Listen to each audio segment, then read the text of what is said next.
Assalamualaikum warahmatullahi wabarakatuh. Halo semua, kembali lagi dengan podcast History bersama saya Medinar Sagita Putri. Kali ini podcast History akan menghadirkan segmen baru, yaitu Kartini Pahlawan Revolusi.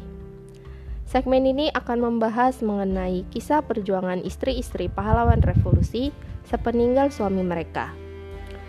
Segmen ini akan bersumber dari buku yang berjudul Dari Hati ke Hati yang ditulis oleh Ibu Ahmad Yani. Segmen ini akan dimulai dengan kisah Ibu S. Parman. Ibu S. Parman menikah dengan Bapak S. Parman pada bulan Februari 1951.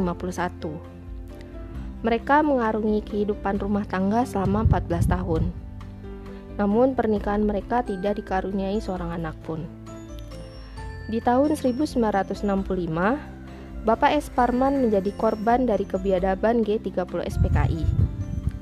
Sepeninggal Bapak S. Parman, Ibu S. Parman ditemani oleh keponakan dan saudara-saudara dari pihak beliau ataupun dari pihak Bapak S. Parman. Jumlah yang menemani pun cukup banyak, sekitar 14-15 orang. Saat itu beliau juga menerima bantuan dana sebesar Rp230 dan uang lauk pauk sebesar Rp75 dan bantuan dana pensiun. Selain itu, untuk memenuhi kebutuhan hidup beliau juga melakukan jual beli kain di kisaran harga Rp230-300. Jual beli kain ini beliau lakukan sejak kepulangan beliau beserta suami dari London. Bapak S. Parman sempat menjadi atase militer di sana.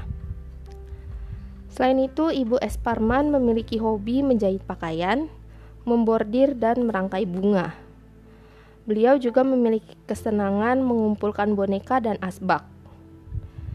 Bapak S. Parman sendiri tergolong suami yang sangat perhatian kepada istrinya.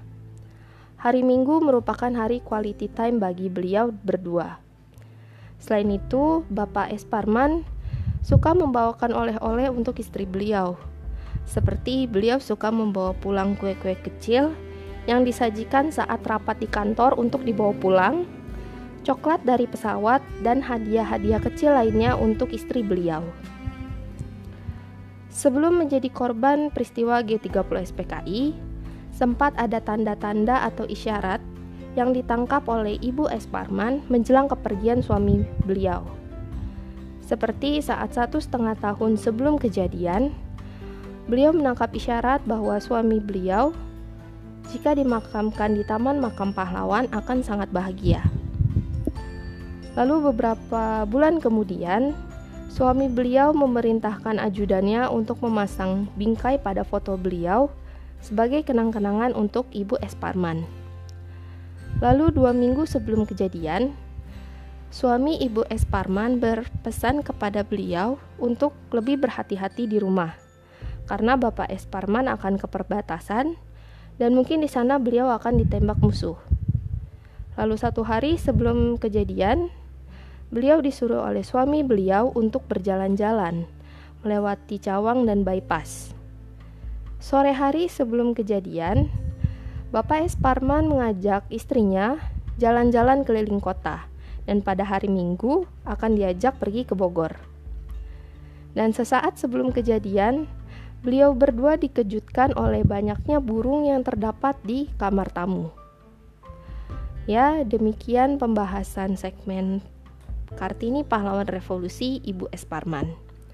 Nantikan segmen Kartini Pahlawan Revolusi lainnya yang akan membahas kisah perjuangan istri-istri pahlawan revolusi yang lainnya. Jangan lupa untuk like dan subscribe jika kalian mendengarkan podcast History via kanal YouTube. Terima kasih sudah mendengarkan, semoga bermanfaat. Salam.